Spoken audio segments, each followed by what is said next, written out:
구약의 말씀은 사사기 4장 1절로 3절입니다. 에웃이 죽으니 이스라엘 자손이 또 여호와의 목전에 악을 행하매 여호와께서 하솔에서 통치하는 가나안 왕 야빈의 손에 그들을 파셨으니 그의 군대 장관은 하루셋 학고임에 거주하는 시스라요. 야빈 왕은 철병과 벽대가 있어 20년 동안 이스라엘 자손을 심히 학대했으므로 이스라엘 자손이 여호와께 부르짖었더라. 아멘. 서신서의 말씀은 데살로니가전서 5장 4절로 6절입니다. 형제들아, 너희는 어둠에 있지 아니하매 그날의 도둑같이 너희에게 임하지 못하리니 너희는 다 빛의 아들이요 낮의 아들이라. 우리가 밤이나 어둠에 속하지 아니하나니 그러므로 우리는 다른 이들과 같이 자지 말고 오직 깨어 정신을 차릴지라. 아멘. 복음서의 말씀은 마태복음 25장 14절로 30절입니다. 또 어떤 사람이 타국에 갈 때 그 종들을 불러 자기 소유를 맡김과 같으니 각각 그 재능대로 한 사람에게는 금 5달란트를, 한 사람에게는 2달란트를, 한 사람에게는 1달란트를 주고 떠났더니 5달란트를 받은 자는 바로 가서 그것으로 장사하여 또 5달란트를 남기고 2달란트 받은 자도 그같이 하여 또 2달란트를 남겼으되 1달란트 받은 자는 가서 땅을 파고 그 주인의 돈을 감추어 두었더니 오랜 후에 그 종들의 주인이 돌아와 그들과 결산할세 5달란트 받았던 자는 5달란트를 더 가지고 와서 이르되 주인이여 내게 5달란트를 주셨는데 보소서 내가 또 5달란트를 남겼나이다. 그 주인이 이르되 잘하였도다 착하고 충성된 종아, 내가 적은 일에 충성하였음에 내가 많은 것을 내게 맡기리니 내 주인의 즐거움에 참여할지어다 하고 2달란트 받았던 자도 와서 이르되 주인이여 내게 2달란트를 주셨는데 보소서 내가 또 2달란트를 남겼나이다. 그 주인이 이르되 잘하였도다 착하고 충성된 종아, 내가 적은 일에 충성하였음에 내가 많은 것을 내게 맡기리니 내 주인의 즐거움에 참여할지어다 하고 1달란트 받았던 자는 와서 이르되 주인이여 당신은 굳은 사람이라 심지 않은 데서 거두고 해치지 않은 데서 모으는 줄을 내가 알았으므로 두려워하여 나가서 당신의 달란트를 땅에 감추어 두었었나이다. 보소서 당신의 것을 가지셨나이다.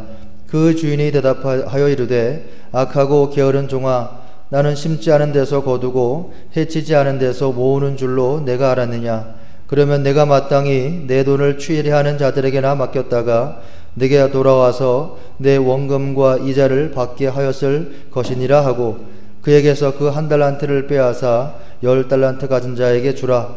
무릇 있는 자는 받아 풍족하게 되고 없는 자는 그 있는 것까지 빼앗기리라. 이 무익한 종을 바깥 어두운 데로 내쫓으라. 거기서 슬피 울며 이를 갈리라 하니라. 아멘. 주님의 말씀입니다. 오늘 성령 강림 후 24번째 주일 그리고 추수감사절 예배에 참여한 여러분들에게 삼위일체 하나님께서 베푸시는 은총과 평강이 함께 하시기를 축복합니다. 오늘 이렇게 특별히 추수감사절을 맞이해서 또 우리 강단에도 이렇게 장식들 그냥 보면 추수감사절인가 보다 이렇게 시각적으로 알려주는 그런 장식인데 사실 이 과일들이 또 이 곡식들이 여기 올라오기까지 하나님께서 햇빛을 주시고 또 비를 주시고 또 농부들의 수고한 땀방울이 있고 그래서 이 강단에 이렇게 올려진 걸 보면 정말 감사하고 또 농부들의 그 수고를 기억하게 되는 그런 강단 장식입니다. 저 파인애플도 있는데 우리나라에서 파인애플 나잖아요, 그죠? 파인애플도 요즘은 낯설지 않고. 근데 그 밑에 저 파란 거 저거는 정체가 좀 잘 모르겠어요. 뭐지? 외국에서 나는 건지. 네? 네? 뭐라고요? 아보카도? 우리나라에서 나요? 그렇구나. 국산이군요. 고맙습니다. 저는 보면서 우리나라에서 나는 거 아닌가 보면서 찬송가 가사가 생각이 났어요. 네가 왜 거기서 나와? 우리나라 거구나. 감사합니다. 하여튼 오늘 이 추수감사절, 우리가 농부는 아니지만 하나님께 감사하고 또 농부들의 손길에 감사하는 그런 하루가 됐으면 좋겠습니다.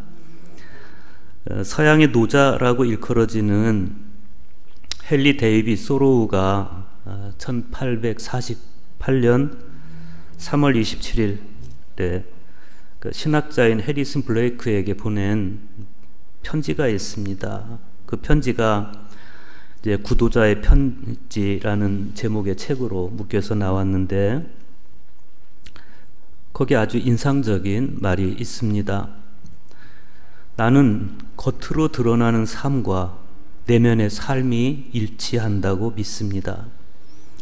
하지만 누군가 한 차원 높은 삶을 사는데 성공하더라도 다른 사람들은 그것을 전혀 모를 수 있습니다. 사람들은 서로 다른 만큼 거리를 두고 있기 때문입니다. 바깥으로 보여지는 부분은 안의 것들이 드러난 결과입니다.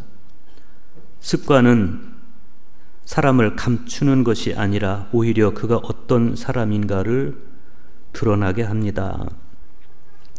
그 헨리 데이빗 소로우의 이 말은 지난주 우리가 복음서에서 봤던 슬기로운 다섯 처녀와 미련한 다섯 처녀, 그리고 오늘 복음서의 말씀에 등장하는 각각의 달란트를 받은 종들의 모습에서 고스란히 드러나요. 그들의 겉으로 드러난 모습, 어떤 처녀들은 기름을 충분히 준비하고 있었기 때문에 여유롭고, 어떤 처녀들은 우왕좌왕하고 당혹스러워하는, 그런가 하면 5달란트 받은, 또 2달란트 받은 종이 주인에게 칭찬을 듣고 1달란트 받은 종은 꾸중을 듣는 그런 모습들은 그냥 그날 거기서 불현듯 드러난 모습이 아니라 그들이 그동안 살아왔던 삶의 흔적들이, 그리고 그들이 하나님 앞에서 쌓아온 내면의 영성이 그날 드러난 거예요. 그날. 그들은 서로 친구이고 혹은 동료이고 그랬지만, 그러나 서로 안에 어떤 차이가 있는지 모르고 있었습니다. 내면은 감추어져 있기 때문에 겉으로 볼 때 모르는 겁니다. 그렇지만 감추어진 내면이 바깥으로 드러났을 때 그 차이는 천국과 지옥을 결정짓는, 운명 전체를 가를 만큼 중대한 차이가 되는 거죠. 지난주 복음서에서 보았던 슬기로운 다섯 처녀와 미련한 다섯 처녀의 차이는 기름의 차이입니다. 그 차이가 일상 속에서 서서히 벌어지고 있어요. 그런데 그게 보이지 않는 내면에서 벌어지고 있는 현상이기 때문에 아무도 그 차이를 발견하지 못하고 느끼지 못합니다. 그런데 중요한 것은 그렇게 서서히 벌어지는 그런 차이들, 보이지 않는 그 차이들이 밖으로 드러나는 순간은 반드시 찾아온다는 거예요. 미련한 처녀들은 허둥대면서 기름을 찾으러 다닙니다. 그렇지만 그 기름이라는 것이 한순간에 채워지는 게 아니에요. 주유소에 가서 돈 얼마 주고 채워 넣듯이 그렇게 한순간에 채워지는 게 아니다. 그것은 슬기로운 다섯 처녀가 그랬듯이 깨어있고자 하는 평소의 노력, 영적 노력, 즉 교회 안에서 기도하고 말씀 묵상하고 예배하는 이런 영성생활을 통해서 기름은 서서히 그 내면에 차오르는 것이지 그날 필요하다고 구해지는 게 아니라는 것입니다. 그런가 하면 오늘 복음서의 말씀은 그리스도인의 깨어있음이 교회 밖의 삶에서 어떤 모습으로 나타나는지를 보여줍니다. 오늘 복음서의 말씀은 이렇게 시작이 됩니다. 또 어떤 사람이 타국에 갈 때 그 종들을 불러 자기 소유를 맡김과 같으니 각각 그 재능대로 한 사람에게는 금 5달란트를, 한 사람에게는 2달란트를, 한 사람에게는 1달란트를 주고 떠났더니 그랬어요. 같은 비유를 기록한 마가는 이 비유를 간략하게 소개하면서 그냥 깨어있음의 중요성을 시사해주는 것에 그칩니다. 가령 사람이 집을 떠나 타국으로 갈 때 그 종들에게 권한을 주어 각각 사물을 맡기며 문지기에게 깨어 있으라 명함과 같으니 이렇게 소개를 하는 거예요.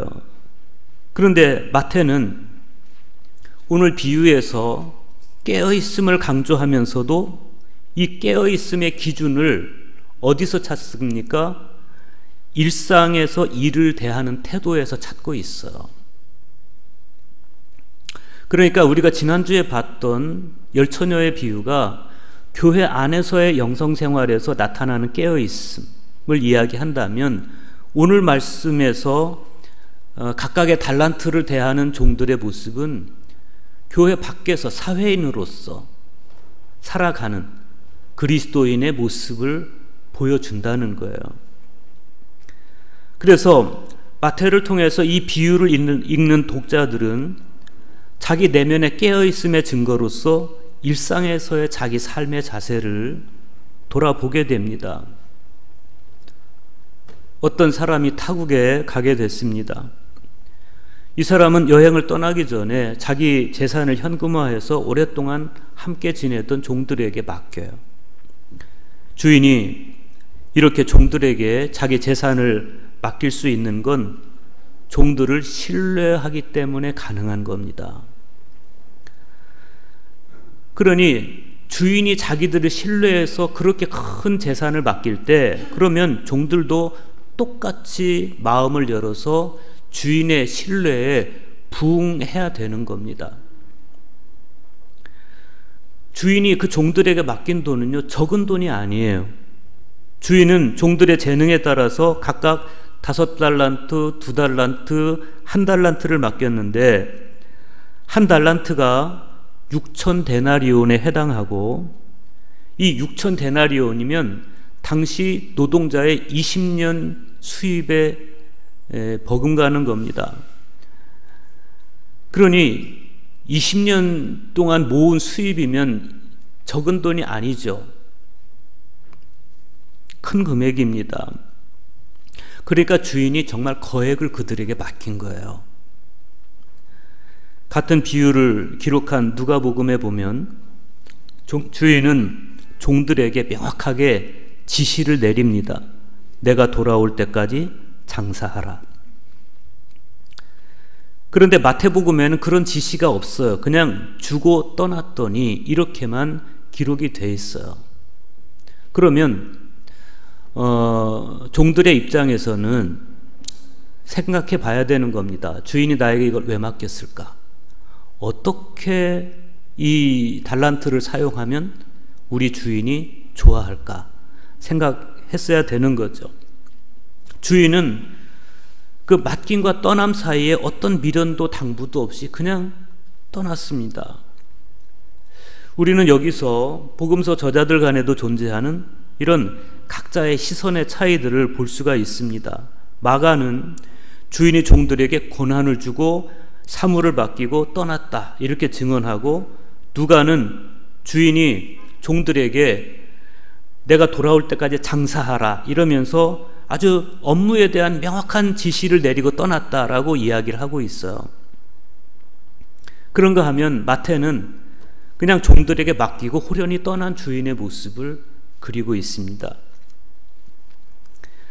그리고 마태는 주인이 떠난 다음에 종들의 모습을 우리에게 이렇게 소개합니다. 16절에서 18절 보세요. 5달란트 받은 자는 바로 가서 그것으로 장사하여 또 5달란트를 남기고, 2 달란트 받은 자도 그같이 하여 또 2 달란트를 남겼으되 1 달란트 받은 자는 가서 땅을 파고 그 주인의 돈을 감추어 두었더니 5 달란트 받은 종은 바로 가서 그것으로 장사를 했다 그랬어요. 그리고 2 달란트 받은 사람도 그와 마찬가지로 했다는 거예요. 맡김과 수행 사이에 어떤 망설임이 보이지를 않아요. 주인의 태도와 종들의 태도가 닮았어요. 주인도 종들을 신뢰해서 맡겼고 종들도 주인을 신뢰하기 때문에 곧바로 가서 주인이 원하는 일을 합니다. 그런데 1 달란트 받은 종은 다른 2 사람과 달랐습니다. 이 사람은 받자마자 가서 땅을 파요. 그리고 묻어버려요. 달란트를. 그리고 마침내 주인이 돌아왔어요. 오랜 시간 후에 결산의 시간이 된 겁니다. 마태는 5 달란트 받은 종과 2 달란트 받은 종이 돌아온 주인에게 칭찬을 듣는 장면을 아주 감격스럽게 보여줍니다. 19절에서 23절입니다. 오랜 후에 그 종들의 주인이 돌아와 그들과 결산할세 5 달란트 받았던 자는 5 달란트를 더 가지고 와서 이르되 주인이여 내게 5 달란트를 주셨는데 보소서 내가 또 5 달란트를 남겼나이다. 그 주인이 이르되 잘하였도다 착하고 충성된 종아 네가 적은 일에 충성하였음에 내가 많은 것을 네게 맡기리니 내 주인의 즐거움에 참여할지어다 하고 2 달란트 받았던 자도 와서 이르되 주인이여 내게 2 달란트를 주셨는데 보소서 내가 또 2 달란트를 남겼나이다. 그 주인이 이르되 잘하였도다 착하고 충성된 종아 네가 적은 일에 충성하였음에 네가 많은 것을 내게 맡기리니 내 주인의 즐거움에 참여할지어다. 우리가 이 말씀을 읽으면서 주인의 관심사를 보게 되는데 주인은 5 달란트 받은 종과 2 달란트 받은 종이 무슨 일을 해서 그렇게 각각의 달란트를 남길 수 있었는지에 대해서는 그다지 관심을 보이지 않습니다. 그냥 이 주인이 고마워하는 건 뭐냐면 적은 일에 충성했다는 거예요. 주인은 그들을 아낌없이 칭찬합니다. 그러면서 이 충성스러운 종들을 향해서 내가 많은 것을 네게 맡기리니 내 주인의 즐거움에 참여할지어다. 그러면서 더 중요한 일을 맡김과 더불어서 주인의 즐거움에 참여하라는 축복을 해줘요. 여기서 말씀하는 주인의 즐거움, 이건 뭐겠습니까? 우리가 지난주 열처녀의 비유에서 보았듯이 신랑이신 주님께서 베푸시는 잔치자리에 들어가서 함께 잔치를 누리는 거예요. 그리고 마침내 오늘 비유의 조명은 1 달란트 받은 사람에게로 모아집니다. 그런데 이 1 달란트 받은 종은 땅을 파고 주인의 돈을 감추어 두었다가 그 돈을 그대로 꺼내서 주인에게 가져다 줍니다. 그리고 이렇게 말합니다. 주인이여 당신은 굳은 사람이라 심지 않은 데서 거두고 해치지 않은 데서 모으는 줄을 내가 알았으므로 두려워하여 나가서 당신의 달란트를 땅에 감추어 두었나이다. 보소서 당신의 것을 가지셨나이다. 이 사람은 자기가 주인의 돈을 가지고 이익을 남기지 않은 것에 대해서 나름의 변명을 시도하고 있습니다. 이 사람은 무엇보다도 주인의 굳은 성격이 자신을 두렵게 했다고 말하고 있어요.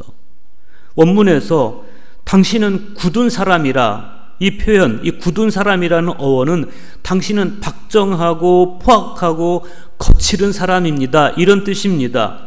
뿐만 아니라 심지 않은 데서 거두는 사람이다. 이 표현에는 주인에 대한 불신과 멸시가 가득 담겨 있어요. 그러니까 결국 이 사람의 변명을 종합해 보면 이 사람은 처음부터 주인의 달란트를 맡으면 안 되는 사람입니다. 주인이 그에게 맡겨진 달란트가 이 사람에게는 굉장히 부담스러운 일이었습니다. 자기가 볼 때 주인은 아주 포악한 사람이고 박절한 사람이에요. 그리고 심지 않은 데서 거두는, 감자를 심지도 않고 거두기만 하려는 아주 사기꾼 같은 사람이고, 곡식을 흩어서 말리지도 않았으면서 곡식을 모으려고 하는 그런 사람이다. 주인을 그렇게 보고 있는 거예요.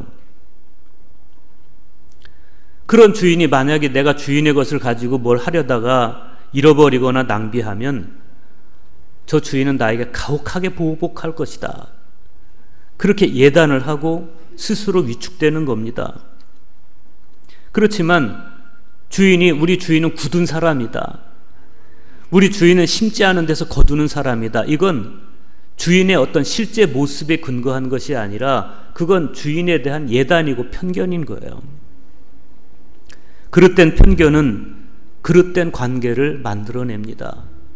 그리고 그릇된 관계는 그릇된 두려움을 양산해내는 거예요.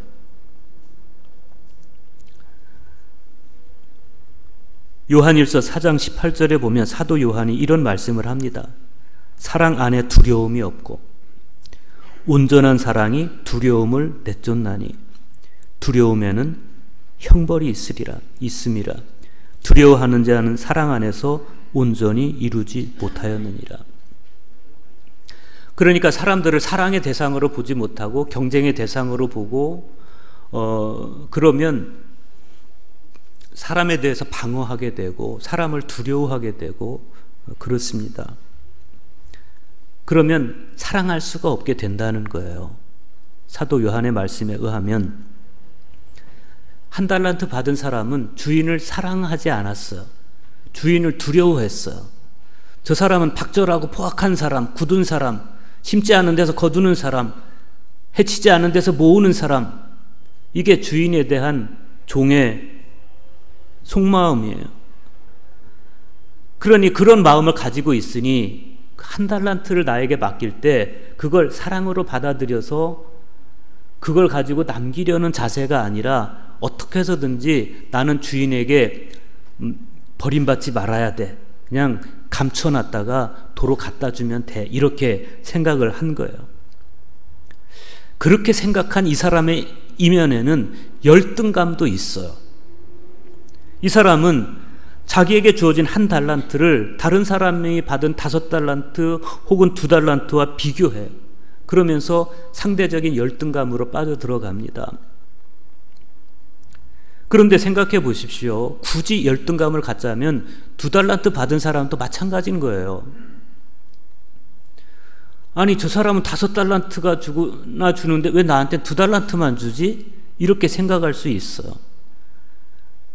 그렇지만 오늘 말씀 안에서 보면 이 2달란트 받은 사람은 자기를 다른 사람과 비교하지 않아요. 오히려 자기에게 주어진 2달란트를 소중하게 받아들였고 열심히 노력해서 2달란트를 남겼습니다. 우리는 이 두 사람 사이에 존재하는 관점의 차이를 보게 되는 겁니다. 2달란트 받은 사람은 자기가 받은 달란트를 돈으로 보지 않고 자기를 불러서 주인의 사역에 참여시키는 소명으로 받아들였어요. 아, 나를 당신의 일에 불러주는구나. 소명이에요. 그래서 그의 마음은 감사로 가득 차 있습니다. 그것은 주인이 자신이 소중하게 여기는 그 일에 나를 불러주고 나에게 일을 맡겨줬다는 것에 대한 감사함입니다. 행복은 어디에 있습니까? 감사하는 마음에 있어요. 감사하는 마음이 없으면 행복할 수가 없어요. 그런데 대개 불평과 불만은 어디서 나오냐 하면 예단하는 데서 나와요. 주인이 뭘 줄지도 몰라 자기에게. 그런데 먼저 상상해요. 나 정도면 이런 것 정도는 줘야 되지. 이런 상상이 있어요. 그래서 자기가 상상한 것만큼 주인이 주지 않으면 섭섭한 거예요. 땅에 묻어버려요. 그런데 거기에 대한 그런 기대감이 없이 내가 주인에게 뭘 해줄 수 있지? 주인을 위해서는 어떻게 해야 돼? 이런 생각을 하고 있는 사람은 주인이 1달란트만 줘도 감사한 거예요. 생각지도 못했는데 어떻게 이런 걸 주느냐고 감사하게 받아들이는 거죠. 그래서 그렇게 사는 사람은 맨날 행복한 거예요. 콩 한 알만 줘도 행복한 거예요. 그런데 맨날 기대에 가득 차 있는 사람은 맨날 불평하는 거예요. 왜 나에게 이만큼밖에 안 주냐는 거예요. 기대 수준이 높으면 불평이 높습니다. 여러분은 어떻습니까? 행복하십니까? 여러분이 행복하다면 그건 여러분이 여러분의 삶을 소명으로 받아들였기 때문에 그런 거예요. 교회에서 내가 맡은 직분, 교회에서 내가 감당하는 사명, 그리고 교회 밖에서 직장, 나의 사업, 이걸 돈벌이로 받아들이지 않고 소명으로 받아들였기 때문에 행복한 거예요. 작은 것만 줘도 행복합니다. 그런데 만약에 여러분이 행복하지 못하다면 어쩌면 삶의 수위가 소명이 아닌 돈에 있기 때문에 그런지도 몰라요. 돈을 가지고 있는 사람, 돈이 목적인 사람은 비교해요. 자꾸만 다른 사람이 가진 것과 내가 가진 걸 비교해요. 행복하지 못한 거예요. 그래서 어떤 사람에게는 우월감, 어떤 사람에게는 열등감, 이런 걸 가져요.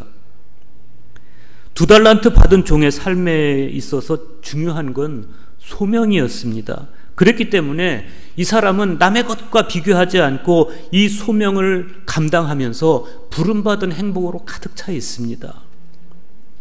1달란트 받은 사람은 돈으로 받아들였어요. 그 사람에게 있어서 달란트는 자기 지위 혹은 주인의 인정 이런 걸로 혹은 돈 이렇게 받아들였어요. 속물입니다. 천박한 사람입니다. 그래서 이 사람은 자기 달란트를 타인의 것과 비교하면서 아주 자본주의적인 열등감으로 빠져들어가는 그런 모습을 보여줘요. 그런 사람이었기 때문에 주인이 화를 내는 거예요. 악하고 게으른 종아. 저는 이 주인의 이 책망에 공감합니다.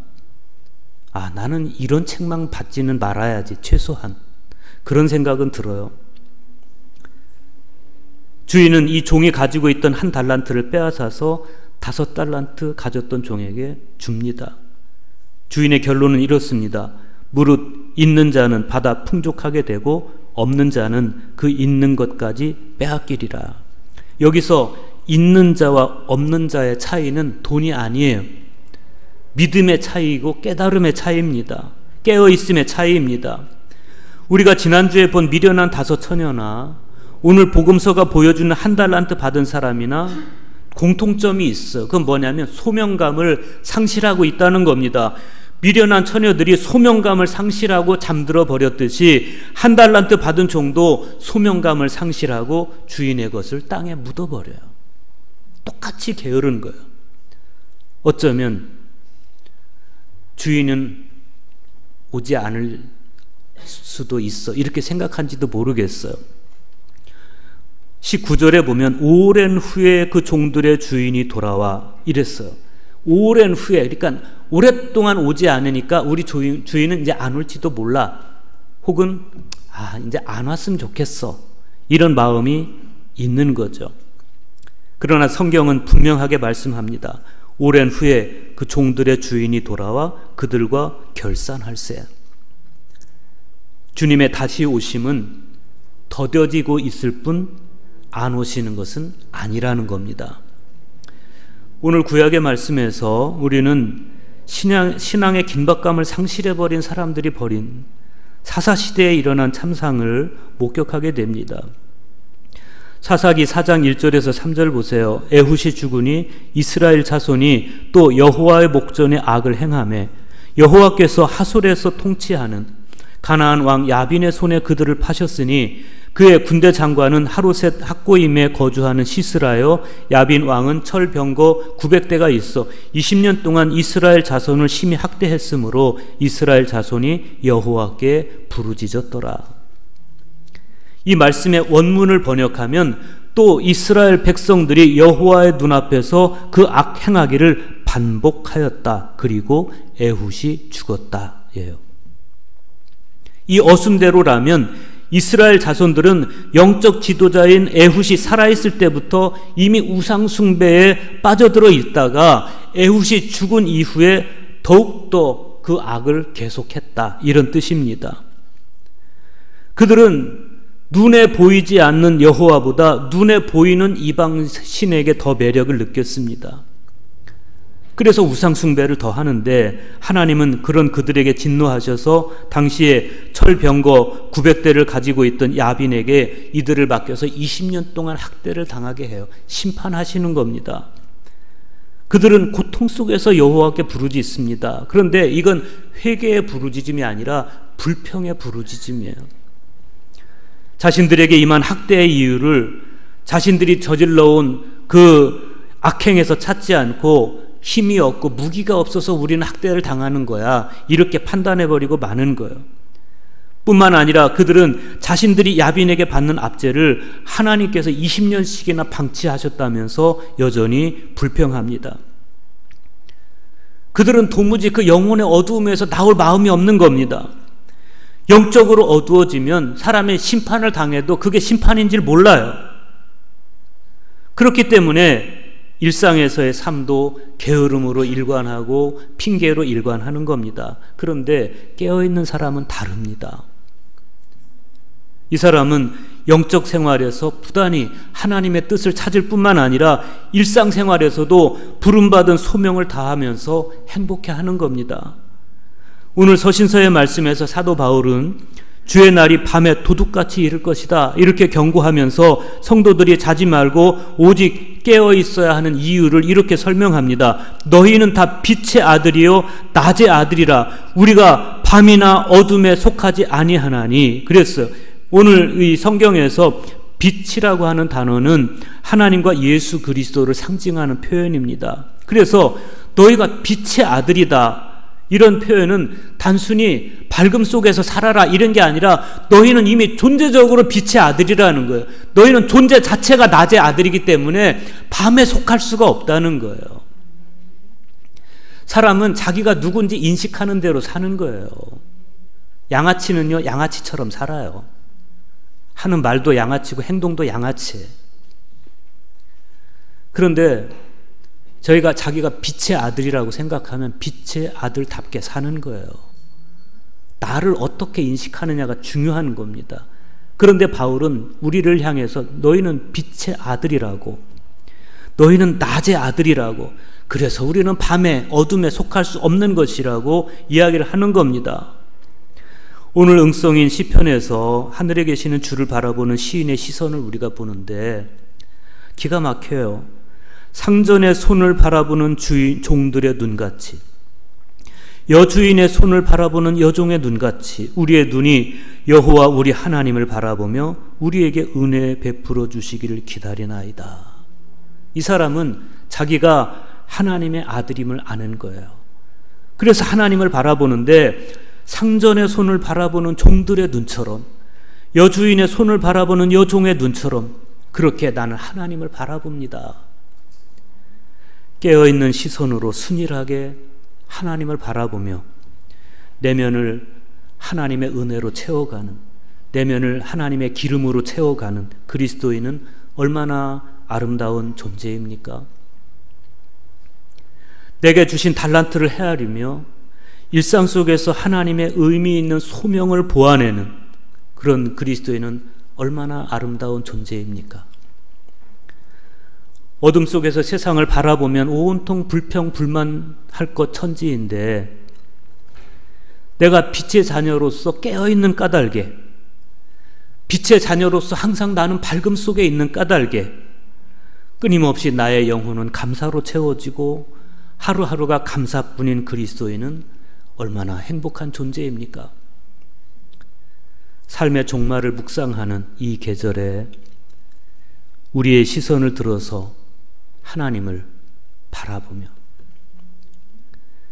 주께서 나를 신뢰하셔서 맡기신 모든 일들이 사실은 당신의 기쁨에 참여시켜 하시려는 방편이고 이후로 더 큰 일을 맡기시려는 은총임을 깨달아서 오롯이 감사와 기쁨으로 열과 성을 다해서 그 일을 감당하는, 그럼으로써 주님께 칭찬받는 우리 모두가 될 수 있기를 간절하게 축복합니다.